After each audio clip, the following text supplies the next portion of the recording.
Hello guys welcome to my YouTube channel Rubul Assam technical चैनलत आपनालोকক स्वागतम जनाइছো। আজি আপোনালোকৰ কাৰণে এটা ভাল খবৰ লৈ আহিছো। আপোনালোকে যদি ঘৰ নাপাইছে তেতিয়াহলে আপোনালোকৰ কাৰণে এইটো ভিডিও আপোনালোকে সম্পূৰ্ণ কৰিব আৰু নতুন যদি কোনোবাই আহিছে মোৰ চেনেলত তেতিয়াহলে সাবস্ক্ৰাইব কৰিব আৰু ভিডিওটো লাইক কমেন্ট কৰিব। যদি আপোনালোকৰ আধাৰ কাৰ্ড আছে তেন্তে আপোনালোকে পাব পকি ঘৰ।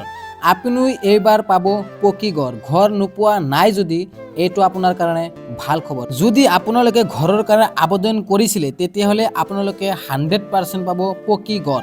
প্ৰধানমন্ত্ৰীয়ে পকি ঘৰ দি বুলি এই ঘোষণাটো কৰিছে আৰু আমাৰ অসমৰ মুখ্যমন্ত্ৰী হিমন্ত বিশ্ব শৰ্মা মামায়ে কৈছে যে পকি ঘৰ সকলোৰে দিব। আজি নিউজ পাইছো যে 60,000 লোকক মানে পকি ঘৰ দিবলৈ মন্তব্য কৰিছে ডক্টৰ হিমন্ত বিশ্ব শৰ্মাই। চাও আহক আমি কি মন্তব্য কৰিছে আপোনালোকক কৈ আছো মই। আপোনালোকে ভিডিওটো স্কিপ নকৰিব।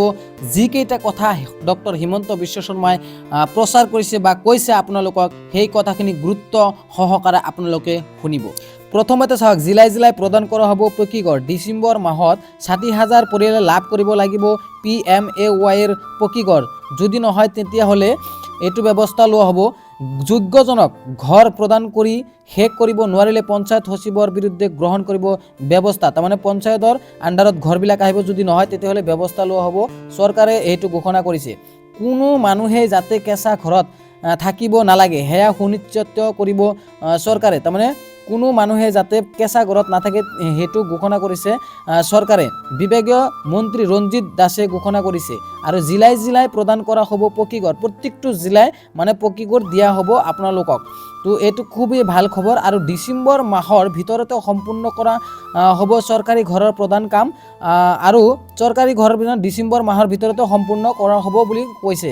আবণ্টিত ঘৰ নিৰ্ধাৰিত সময়ত প্ৰদান নকৰিলে কঠোৰ হ'ব চৰকাৰ। তাৰমানে যিকেইটা ঘৰ পাব সেইকেইটা যদি আবণ্টিত কৰিব নোৱাৰে তেতিয়াহ'লে চৰকাৰে কঠোৰ ব্যৱস্থা লোৱা হ'ব বুলি ঘোষণা কৰিছে। যোগ্যজনক ঘৰ প্ৰদান কৰি শেষ কৰিব নোৱাৰিলে পঞ্চায়ত সচিবৰ বিৰুদ্ধে গ্ৰহণ কৰিব ব্যৱস্থা। তাৰমানে পঞ্চায়তৰ বিৰুদ্ধে ব্যৱস্থা লোৱা হ'ব বুলি চৰকাৰে এইটো নিৰ্দেশ দিছে। এইটো কৰিব লাগিব। আৰু পঞ্চায়তৰ মানুহক যিটো কাম দিব সেইটো কাম যদি গুৰুত্ব সহকাৰে নকৰে তেতিয়াহ'লে কিন্তু সেই পঞ্চায়তৰ ছেক্ৰেটাৰী বা যিকোনো পঞ্চায়তৰ আণ্ডাৰত যিবিলাক চৰকাৰী কৰ্মচাৰীয়ে কাম কৰে তেওঁলোকৰ ওপৰত কিন্তু কঠোৰ চৰকাৰী ব্যৱস্থা লোৱা হ'ব। তেতিয়াহ'লে আপোনালোকে সুনিশ্চিত থাকক। আপোনালোকে যদি ঘৰৰ কাৰণে আবেদন কৰিছে তেতিয়াহ'লে আপোনালোকে 100% কিন্তু ঘৰ পাব। এইটো আছিল আপোনালোকৰ কাৰণে ভাল খবৰ। আজিৰ কাৰণে ভিডিঅ' শেষ কৰিছোঁ। পৰৱৰ্তী ভিডিঅ' লগ কৰিব।